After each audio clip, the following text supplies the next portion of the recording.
dans le social, le médico-social et la santé à hauteur de 400 000 emplois pour faire face dans ces trois secteurs-là.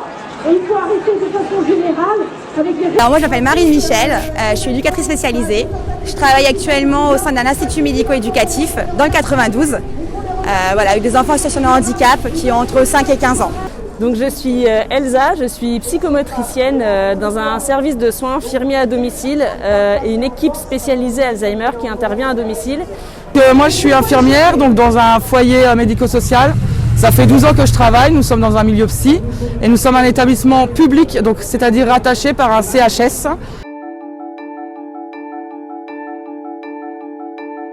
Donc aujourd'hui, notre revendication qui porte depuis plusieurs mois, c'est cette loi Ségur. La loi Ségur qui a permis une revalorisation des soignants, que ce soit dans le milieu sanitaire, hospitalier, psy ou médecine, une revalorisation de 183 €. Sauf que le médico-social a complètement été oublié. Et encore oublié, c'est gentil, je dirais exclu, ce qui est une injustice. C'est-à-dire que comme je disais, je travaille pour un établissement, mon employeur a un établissement qui touche là-bas les 183 € au CER, et nous, dans notre foyer à Vézelay, le même boulot, même diplôme, pas le même salaire. Alors on est là aujourd'hui parce qu'on milite, parce qu'on est les oubliés de la loi Ségur.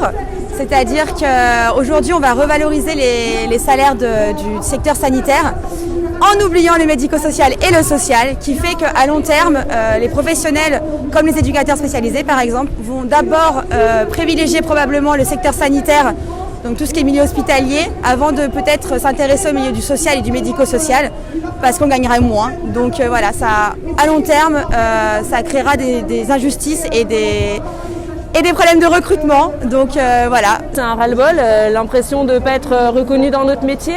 Pour mes collègues aides-soignantes qui travaillent à domicile, elles ont vécu, elles vivent la crise sanitaire de plein fouet. Les personnes atteintes de la Covid qui ne peuvent pas rester à l'hôpital rentrent à domicile et font appel au service de soins infirmiers à domicile.